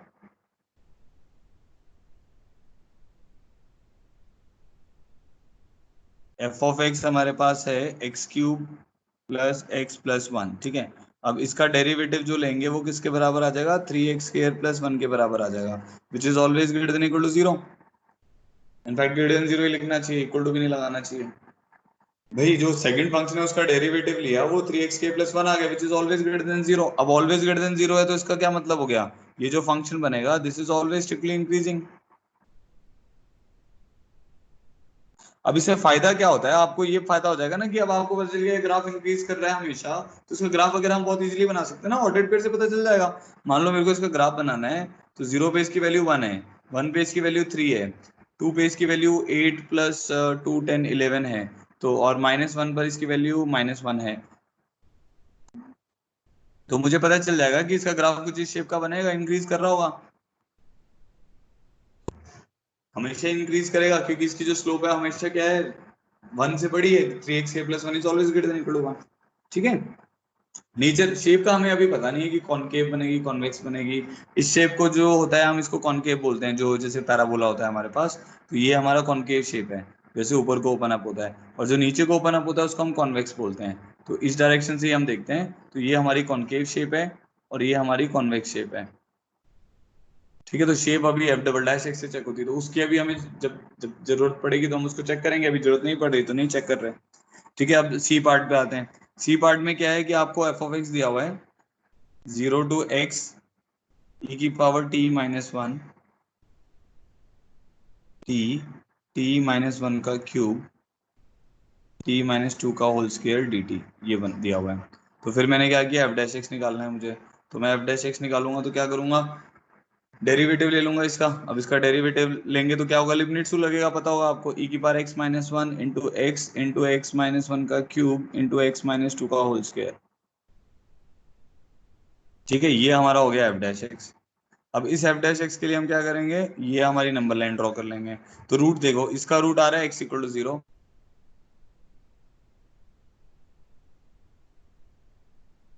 पास 3 रूट आ गए, 0 1 2। तो आप ये किसकी नंबर लाइन होगी हमारी, एफ डैश एक्स की नंबर लाइन हो गई। 2 के आगे आपका ग्राफ पॉजिटिव है, सारे कोफिशिएंट पॉजिटिव है। 2 पे ऑड इवन पावर है, साइन चेंज नहीं होगा। 1 पे ऑड पावर है, साइन चेंज होगा। 0 पे इवन पावर है, साइन चेंज नहीं होगा, क्योंकि 0 2 बार आ रहा है। 0 डबल रूट है, इसलिए साइन चेंज नहीं होगा। ठीक है, तो अब इसको एक बार ध्यान से समझना कि इस ग्राफ को हम कैसे कंक्लूड करेंगे। देखो 0 पर आपका फंक्शन डिफाइंड है, ऐसा है नहीं 0 पर फंक्शन डिफाइंड नहीं है। 0 से 0 के इंटीग्रल की वैल्यू 0 होती है। तो आपका ग्राफ क्या हो गया, यहाँ पे डिक्रीज करेगा, एफ ऑफ एक्स की अगर मैं बात करूँ, यहाँ पे डिक्रीज करेगा, यहाँ पे डिक्रीज करेगा, यहाँ पे इंक्रीज करेगा और यहाँ पे इंक्रीज करेगा। तो अगर मैं आपसे बोलता हूँ कि स्ट्रिक्टली डिक्रीजिंग वाला इंटरवल क्या होगा, तो हमारा इंटरवल आएगा माइनस इन्फिनिटी से 1 ओपन। 0 पे डिक्रीज हो गया ना, 0 के पीछे भी डिक्रीज कर रहा है, 0 के आगे भी डिक्रीज कर रहा है, और जो 0 है 0 के पीछे भी डिक्रीज कर रहा है, 0 के आगे भी डिक्रीज कर रहा है, और 0 पर एफ डैश 0 की वैल्यू कितनी है, 0 है। ठीक है, स्ट्रिक्टली इंक्रीज, इसके आगे स्ट्रिक्टली इंक्रीजिंग वाला इंटरवल है, तो वो इंटरवल क्या आएगा अपना, 1 से इंफिनिटी आएगा। तो स्ट्रिक्टली इंक्रीजिंग वाला इंटरवल आएगा 1 से। ठीक है, तो स्ट्रिक्टली डिक्रीजिंग वाला इंटरवल क्या हो गया, माइनस इन्फिनिटी से 1। 1 से 2 में इंक्रीज कर रहा है, 2 से इंफिनिटी पे इंक्रीज कर रहा है, 2 पे भी इंक्रीज करेगा। आप देखो 2 पे पता कैसा होगा, ये ग्राफ का जो बिहेवियर होगा वो ऐसा होगा कि 2 के पीछे भी इंक्रीज कर रहा है, 2 के आगे भी इंक्रीज कर रहा है, और एफ डैश 2 की वैल्यू 0 हुई होगी। तो वही जो हम बात कर रहे थे ना कि एक एक पॉइंट के ऊपर आपके डेरिवेटिव की वैल्यू 0 रह सकती है। अभी तक जो भी मैं क्लियर है।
हाँ, मेरा नेटवर्क चला गया था बेटा थोड़ी देर के लिए, अभी वापस आ गया है।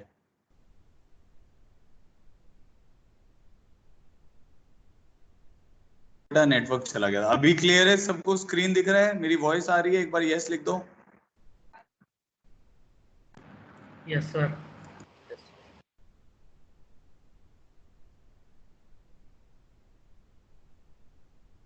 ठीक है, चलो ठीक है, तो हमारा अब एक क्वेश्चन हो गया, अब सेकंड क्वेश्चन पे आते हैं।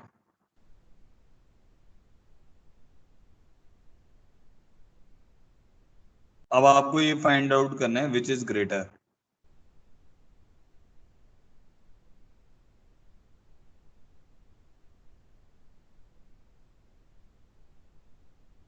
303, इसमें फाइंड आउट करना है विच इज ग्रेटर।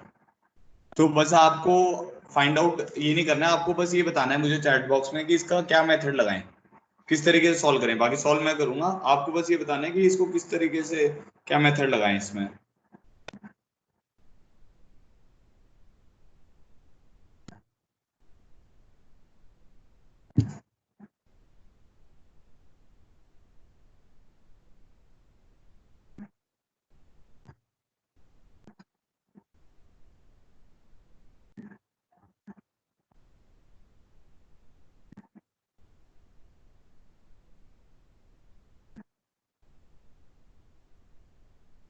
कहाँ चले गए भाई सब लोग, बता ही नहीं रहे हैं।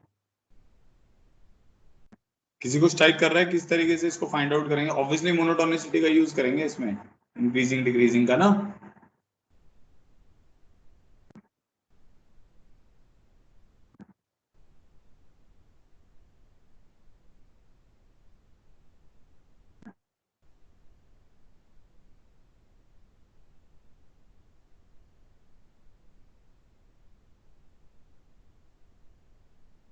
मेरी आवाज आ रही है सब लोगों को?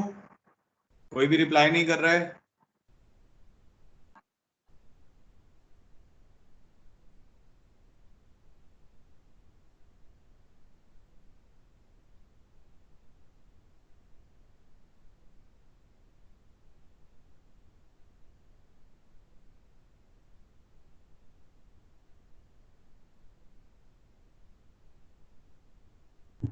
चलो देखो मैं। सर इसमें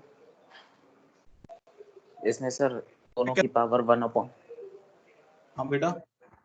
इसमें दोनों की पावर 1/303 इंटू 202 कर देंगे, उससे फिर वो बन जाएगा 303 की पावर 1/303 और 202 की पावर 1/202, फिर हाँ हाँ हाँ x की पावर 1/x बन जाएगा। हाँ, y बहुत बढ़िया। इक्वल्स देखो टू इस, हाँ बहुत सही बेटा, बहुत सही, सही बताया आपने। इसको आप ऐसा लिख सकते हो, 303 की पावर 1/303 और 202 की पावर 1/202, ऐसे लिख सकते हैं ना। जैसे इधर 303 है तो उधर जाके क्या हो जाएगा, 1/303। 202 है उधर जाके क्या हो जाएगा, 1/202। ठीक है, तो ऐसे लिख दिया। अब इससे क्या हो गया ना, अब ये एक फंक्शन बन जाएगा। कौन सा फंक्शन बन जाएगा? x की पावर 1/x। इनफैक्ट ऐसा भी क्वेश्चन आता है, पाई की पावर ई की पावर पाई, सेम यही क्वेश्चन है। उसमें क्या करोगे आप, पाई की पावर 1/पाई कर दोगे, ई की पावर 1/ई कर दोगे और कंपेयर कर दोगे। ठीक है, अब इसमें मेरे को क्या फाइंड आउट करना है? मुझे ये फाइंड आउट करना है कि भाई 303, 202, इस इंटरवल के ऊपर जो मेरा फंक्शन है वो इंक्रीजिंग है कि डिक्रीजिंग है, ये फाइंड आउट करना है मुझे। कि 303 और 202 पे जो मेरा फंक्शन है वो इंक्रीजिंग है कि डिक्रीजिंग है। तो मैंने क्या किया, लॉग ले लिया। ln y कितना आ जाएगा, 1/x ln x आ जाएगा। अब डेरिवेटिव लेते हैं, तो 1/y dy/dx। ठीक है, 1/y dy/dx, इसका जो डेरिवेटिव आएगा वो किसके बराबर आएगा? अच्छा, x की पावर 1/x की वैल्यू हमेशा ना पॉजिटिव ही रहेगी, क्योंकि ये एक्सपोनेंशियल फंक्शन है ना, इसकी रेंज पॉजिटिव रहेगी। तो लॉग ले लिया, तो ln y equal to 1/x ln x, 1/y dy/dx। इसमें क्या आ जाएगा, v into d u, v into d u minus u into d v by v square. ठीक है, तो ये वाली टर्म बन गई मेरे पास 1 minus ln x by x square. तो जो मेरा dy/dx है, जो f डैश x है मेरा, बेसिकली हो जाएगा x की पावर 1/x। ठीक है, इसका नेगेटिव बाहर ले लेते हैं, ln x minus 1 divided by x raise to power 2। क्योंकि ये डिफाइंड ही x पॉजिटिव के लिए, तो हमें जीरो के आगे के लिए ही देखना है। तो f डैश x की अगर मैं नंबर लाइन बना रहा हूँ, तो एक तो मेरे पास जीरो के आगे देखना है, तो ये मेरा एक एंड पॉइंट हो गया। ठीक है, और ln x इक्वल टू 1 का रूट क्या आएगा, x is equal to e. समझ आ रहा है? ln e is equal to 1 होता है, क्योंकि e के आगे अगर आप कोई भी वैल्यू लोगे तो ये वाली वैल्यू पॉजिटिव। ठीक है, क्योंकि मान लो आपने ln e स्केयर ले लिया, ई स्केयर ले लिया मतलब वैल्यू, तो ये वाला वैल्यू पॉजिटिव आ जाएगी। 2 माइनस 1 पॉजिटिव, ये पॉजिटिव, ये पॉजिटिव, बस ये नेगेटिव लगा हुआ, इसलिए यहाँ पे नेगेटिव आएगा, यहाँ पे पॉजिटिव आएगा। तो आपका ग्राफ क्या होगा, जीरो से ई में इंक्रीज करेगा। ये एफ डैश एक्स की नंबर लाइन थी, तो एफ ऑफ एक्स जो होगा वो जीरो से ई में इंक्रीज करेगा, और ई के आगे क्या करेगा, हमेशा डिक्रीज करेगा। अब आपके पास कौन से नंबर हैं जिन पे आपको चेक करना है? आपके पास 202 और 303 है। तो 202 जो है, दिस इज लेस देन 303, और ये इस इंटरवल के ऊपर आपका ग्राफ क्या है, डिक्रीजिंग है। तो मैं बोल सकता हूँ, अगर मैं एफ ऑफ 202 बोलूंगा, तो वो एफ ऑफ 303 से क्या हो जाएगा, बड़ा हो जाएगा ना। अच्छा, ये चीज आपको पहले से ही पता है कि अगर इंक्रीजिंग फंक्शन को इनइक्वालिटी पे लगाएंगे तो इनइक्वालिटी को चेंज नहीं करेगा, डिक्रीजिंग को लगाएंगे तो इनइक्वालिटी को चेंज करेगा। 202 से 303 पे फंक्शन डिक्रीजिंग है, तो इसको इनइक्वालिटी पे लगाएंगे तो इनइक्वालिटी को चेंज करेगा। तो 202 की power 1/202 will be greater then 303 की पावर 1/303। अब इसको फाइनली अगर हम लिखेंगे तो हमारे पास आ जाएगा 202 की पावर 303 इज ग्रेटर देन 303 की पावर 202। तो कौन सी वैल्यू बड़ी हो जाएगी, 202 की पावर 303, ये वाली वैल्यू हमारी इसमें बड़ी आएगी। ठीक है, ये हमने फाइंड आउट किया। सबको क्लियर हो गया तो ऑल क्लियर कर दो एक बार चैट बॉक्स में, फिर मैं आगे बढ़ रहा हूँ।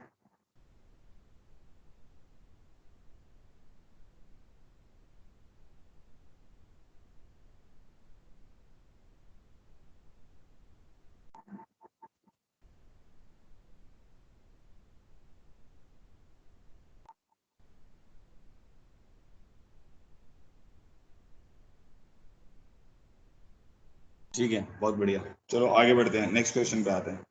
अभी ये वाला करते हैं, ये क्वेश्चन हो गया हमारा second question. Third question,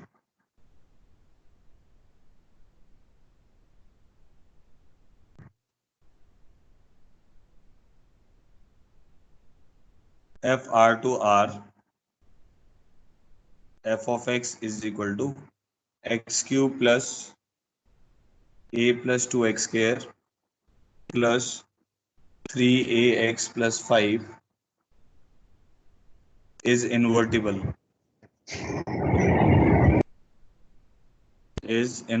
function। Invertible कहने का मतलब है इसका इनवर्स एग्जिस्ट करेगा। अब इसका इनवर्स एग्जिस्ट करने का मतलब होता है कि वो one one and onto function हो। ऑन टू ये ऑलरेडी है क्योंकि क्यूबिक पॉलिनोमियल है, तो इसकी रेंज आर होगी, तो रेंज इक्वल टू कोडोमेन पे ऑन टू होता है। ठीक है, तो अब आपको बस ये करना है, बेसिकली इन्वर्टिबल कहने का मतलब वन वन ऑन टू करना है, तो इसको वन वन करना पड़ेगा क्योंकि ऑन टू तो है, ये है ही ऑलरेडी वन वन होने के। ओके, नो प्रॉब्लम, ठीक है, तो ही कोई प्रॉब्लम नहीं है। इन्वर्टिबल, अब जैसे इन्वर्टिबल करने के लिए आपको क्या करना पड़ेगा, मैं ये बता रहा हूँ कि इसको one one and onto check करना पड़ेगा। ऑन टू ये ऑलरेडी है क्योंकि क्यूबिक पॉलिनोमियल है, इसकी रेंज आर होगी, तो वन वन करना पड़ेगा। अब वन वन करने के लिए इस ग्राफ को क्या करना पड़ेगा, या तो आपको इंक्रीजिंग बनाना पड़ेगा प्योरली, या आपको डिक्रीजिंग बनाना पड़ेगा। क्योंकि इनवर्स तभी एग्जिस्ट करता है या तो आपका ग्राफ प्योरली इंक्रीजिंग हो या आपका ग्राफ प्योरली डिक्रीजिंग हो। तो इज इन्वर्टिबल देन फाइंड ए।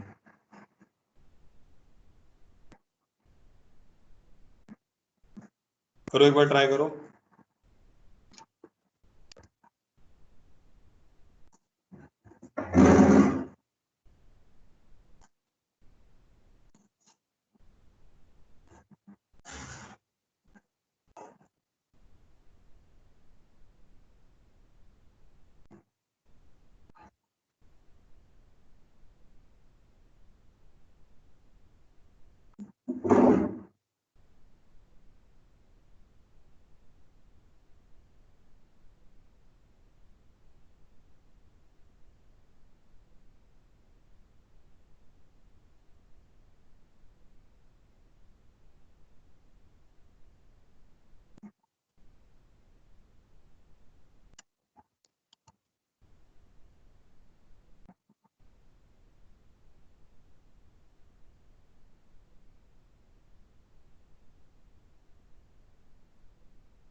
बताओ भाई जल्दी से। A belongs to open 1 to 4।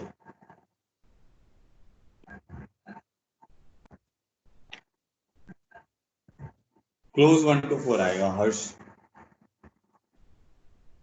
Close आता है ना, क्योंकि f dash is greater than equal to 0 ले सकते हैं ना हम।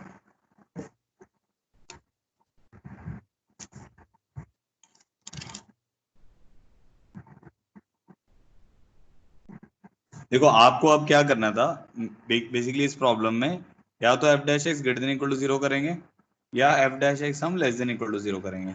ठीक है, ये दो पॉसिबिलिटी हैं बस। तो आप क्या करो, पहले एफ डैश एक्स निकालो। तो इस केस में अगर आप एफ डैश एक्स निकालोगे तो आपके पास क्या वैल्यू आ जाएगी, 3x square plus 2 times of A plus 2x।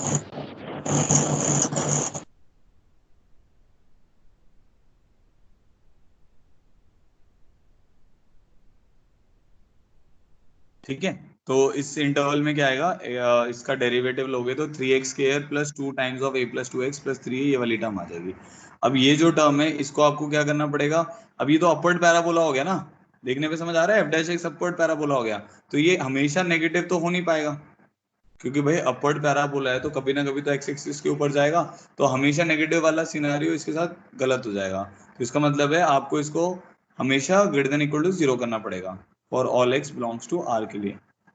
ठीक है, तो अगर ये for all x belongs to R के लिए हमेशा ग्रेटर देन इक्वल टू 0 है, तो इसकी क्या कंडीशन आएगी, a should be equal to 3 and d should be less than equal to 0। तो a पॉजिटिव और d नेगेटिव, ये कंडीशन आती है इसकी, तो इसका d नेगेटिव करना पड़ेगा आपको, तब आपका ये जो एक्सप्रेशन है हमेशा ग्रेटर देन इक्वल टू 0 रहेगा। तो क्या वैल्यू आ जाएगी, 4 टाइम्स ऑफ a प्लस 2 का whole square b square minus 4ac, 4 into 3 into 3a, this should be less than equal to 0। ठीक है, तो 4 से 4 कॉमन निकाल के 0 में भेज देते हैं।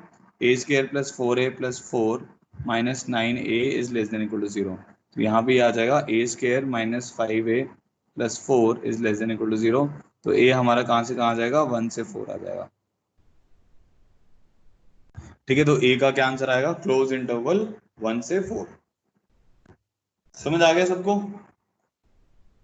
क्योंकि ए इक्वल टू अगर 1 होगा ना, तब भी ऐसा एक पर्टिकुलर पॉइंट आ जाएगा जहां पे वो, जैसे अगर आप ये चेक करो, आपको अगर ये डाउट हो रहा है कि कहीं वो ए इक्वल टू 1 पे कहीं कांस्टेंट फंक्शन तो नहीं बन जाएगा। कांस्टेंट फंक्शन बनेगा नहीं, क्योंकि देख रहे हो ना ए इक्वल टू 1 पे ये फंक्शन कांस्टेंट कहाँ बनेगा, ये तो एक्स क्यूब प्लस 2 1 पर 3x square plus 3x plus 5 बनेगा, तो कांस्टेंट फंक्शन नहीं बनेगा उस केस में। इसलिए a equal to 1 and a equal to 4 भी आंसर में आएंगे। ठीक है, नेक्स्ट प्रॉब्लम पे आते हैं। ये हो गया प्रॉब्लम 3।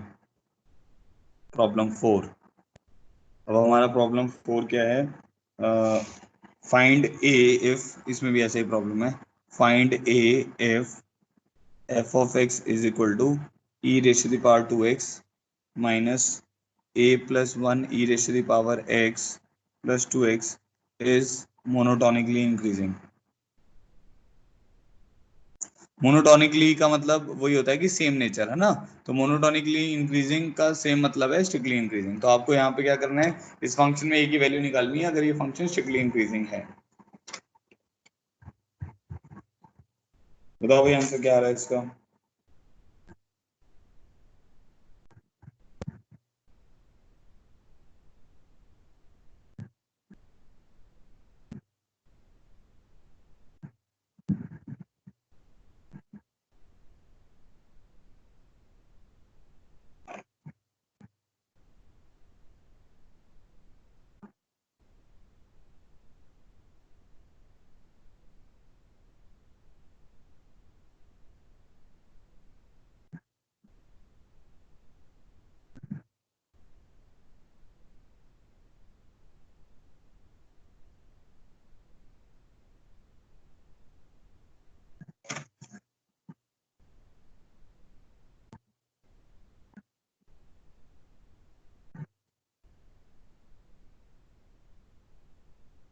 जिसका भी आंसर आ रहा है वो टाइप करो।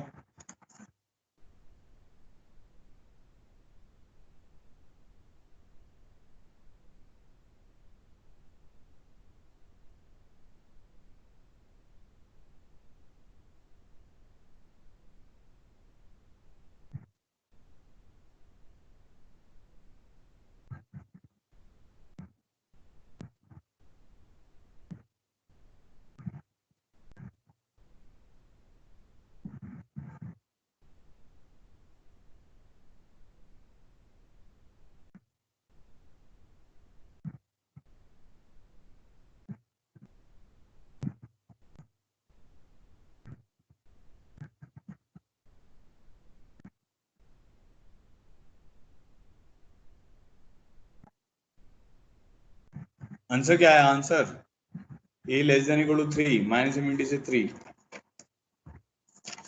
हाँ सही है एकदम। तो इसमें आंसर आ रहा है ए बिलोंग्स टू माइनस इनफिनिटी से 3। हाँ ठीक है, बहुत बढ़िया। क्या करना है इसमें, एफ डैश एक्स को आपको क्या करना पड़ेगा, ग्रेटर देन इक्वल टू 0 करना पड़ेगा, जैसे हम जानते हैं मोनोटोनिकली इंक्रीजिंग के लिए। तो e की power 2x into 2 minus a plus 1 times of e की पावर x, e की पावर x का डेरिवेटिव e की power x plus 2, this should be greater than equal to 0। ठीक है, हमें अब क्या करना है, a की वैल्यू निकालनी है ना। तो इसका से लिख लेते हैं, a plus 1 e raise to power x will always be less than, इस टर्म को तो ले गया, बाकी कोई दे रखा है, तो 2 टाइम्स ऑफ e की पावर 2x प्लस 1 आ गया। ठीक है, तो a plus 1 will always be less than equal to, negative आना चाहिए था ना, a प्लस 1 e की power x is less than equal to, तो f डैश x निकाला मैंने, 2 मिनट, a e की power 2x into 2 minus a plus 1 e x plus 2 is always greater than equal to 0 for all x belongs to r। फिर मैंने a plus 1 e x को मैं उधर ले गया, तो this is less than equal to 2 times of e की power 2x plus 1। ठीक है जी, अब इसके बाद क्या आएगा, यहाँ से a प्लस 1 आ जाएगा, 2 raise to the power 2 into e raise to the power x plus 1 by e raise to the power x। ठीक है, ये वाली टर्म आ जाएगी। अब हाँ हो गया, अब इसके बाद क्वेश्चन, अब बिकॉज e की power x is always positive, ये आप जानते ही हो। ठीक है, तो t प्लस 1 बाई टी हमेशा क्या रहता है, t प्लस 1/t जो रहता है, अगर t पॉजिटिव है तो उसकी रेंज क्या रहती है, हमेशा ग्रेटर देन इक्वल टू 2। तो ये वाली जो टर्म है ये हमेशा ग्रेटर देन इक्वल टू 2 रहेगी, ठीक है। तो a प्लस 1 जो रहेगा हमेशा इसकी मिनिमम वैल्यू कितनी है 2, तो हमेशा 4 से छोटा रह सकता है, या a प्लस 1 इसकी मैक्सिमम वैल्यू कितनी है, इन्फिनिटी। देखो कभी भी आपके पास ऐसा आता है ना वेरिएबल, जैसे अभी क्वेश्चन ऐसा भी आएगा, p is less then cos x है मान लो, तो हमें p की रेंज निकालनी है, तो इस टाइप के क्वेश्चन को क्या करते हैं, इसकी दोनों एक्सट्रीम वैल्यू लिख देते हैं, p is less then 1 and p is less then -1, और दोनों का इंटरसेक्शन ले लेते हैं। उन दोनों का इंटरसेक्शन लेंगे तो वो उस इनइक्वालिटी को हमेशा सेटिस्फाई करेगा, तो इसका रिजल्ट आएगा p लेस देन -1। तो मैंने जैसे इसमें क्या किया, ई एक्स प्लस 1/e की एक्सट्रीम वैल्यूज लिख दी, एक 4 और एक इन्फिनिटी, इन दोनों का इंटरसेक्शन क्या आ जाएगा, लेस देन इक्वल टू 4। तो हमारे पास आंसर आ जाएगा a is less than equal to 3। तो फाइनल आंसर हो गया a बिलोंग्स टू -70 से 3, क्लोज, ठीक है। तो ये हमारा इसका फाइनल आंसर हो गया। देखो भाई कोई कंफ्यूजन है तो बताओ मुझे। बाकी आप ऐसे भी सोच सकते हो, जब ई एक्स प्लस 1/e की वैल्यू मिनिमम रखोगे तो उससे उसी से तो इसको हमेशा छोटा रहना पड़ेगा, a प्लस 1 को हमेशा इस टर्म से छोटा रहना है, ठीक है। तो इसकी मिनिमम वैल्यू से छोटा रहेगा तभी तो इसकी हर एक वैल्यू से छोटा रहेगा। a प्लस 1 अगर आप 4 से छोटा कर दोगे तो ई एक्स प्लस 1/e से हमेशा छोटा रहेगा। अब मान लो a प्लस 1 आपने 7 से छोटा कर दिया, तो x इक्वल टू 0 पर तो ये वाली वैल्यू से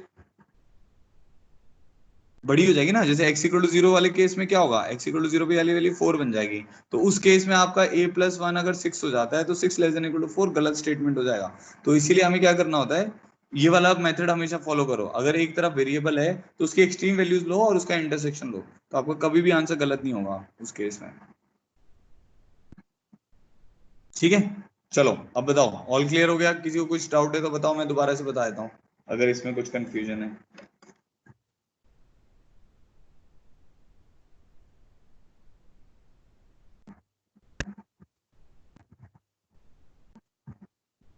ठीक है, बहुत बढ़िया, चलो आगे बढ़ते हैं, एक और क्वेश्चन करना है इसका, और ये होगा P4 P5। Find values of b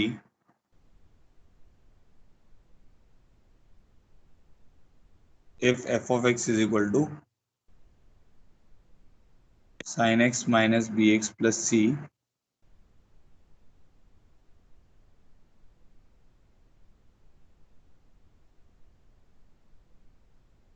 find the values of b, ऐसे लिख लेते हैं, given f of x equal to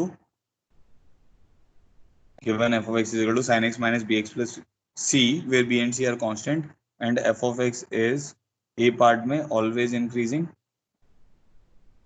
strictly increasing मतलब, b पार्ट में always decreasing। ठीक है जी, बताओ इसका आंसर।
हाँ ठीक है वैभव, आपका सही आंसर,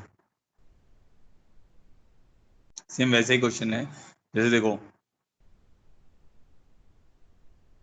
बी इज इक्वालिटी भी आएगी बेटा ना, जब इंक्रीजिंग डिक्रीजिंग करते हैं तो ग्रेटर देन इक्वल टू 0 लगा के चलना है। तो ए पार्ट में क्या करना है, f dash x is greater than equal to 0, तो क्या बनेगा, cos x minus b should be greater than equal to 0, तो b is less than equal to cos x। फिर जैसे मैंने आपको बताया कि वैसे मैं वही बता रहा था कि वही क्वेश्चन आने वाला है, ठीक है, इन दोनों का इंटरसेक्शन लेना पड़ेगा अब आपको। आप ऐसे भी सोच सकते हो बी को हमेशा ना, इसको ऐसे भी सोच सकते हो, देखो cos x का ग्राफ आपको पता है, ऐसा है ना, ऐसा होता है, तो आपको क्या करना है, बी को हमेशा cos x से कम रहना है। तो बी को cos x से कम कब रहेगा, जब बी -1 से नीचे रहेगा।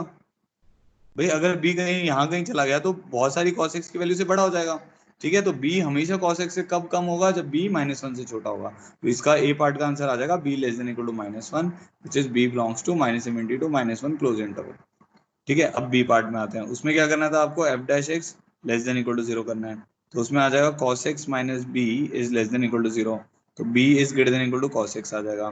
तो इसमें आ जाएगा b is greater than equal to 1 and b is greater than equal to -1 का इंटरसेक्शन। उस केस में आंसर आ जाएगा, इस केस में b वाले पार्ट में b is greater than equal to 1, तो इस पार्ट का आंसर हो जाएगा b बिलोंग्स टू क्लोज 1 से इंफिनिटी।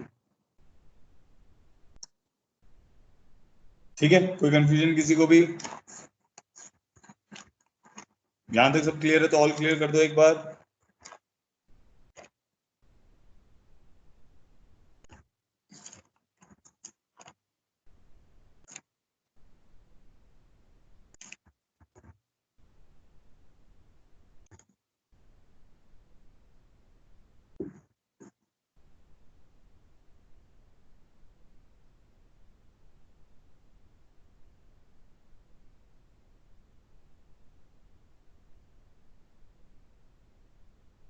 ठीक है, तो कल की जो हमारी क्लास होगी, आज हम इतना ही कर रहे हैं क्योंकि अब नया टॉपिक स्टार्ट करना है। कल की जो क्लास होगी उसका टॉपिक है मैक्सिमा मिनिमा। ठीक है, अब मैं थोड़ा सा ना फ्रीक्वेंटली आपकी एक्स्ट्रा क्लासेस लूंगा ताकि हम कोर्स को थोड़ा जल्दी खींच पाएं।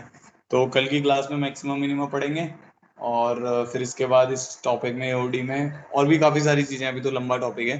तो कल अब मैक्सिमा मिनिमा ख़त्म करने की कोशिश करते हैं। ठीक है, चलो, thank you so much for joining in. सब लोग अपना पैकेज जरूर करते रहें। अब आपको एओडी का पैकेज स्टार्ट कर देना चाहिए, उसमें टेंजेंट नॉर्मल और जो भी मोनोटोनिसिटी वगैरह के आप क्वेश्चन कर सकते हैं करें। अभी इसके कुछ और क्वेश्चंस भी पेंडिंग है, वो जैसे जैसे चैप्टर आगे बढ़ता रहेगा हम उसको करते रहेंगे। ठीक है, चलो, जय हनुमान जी करके एग्जिट करो सब लोग। कल सुबह मिलेंगे।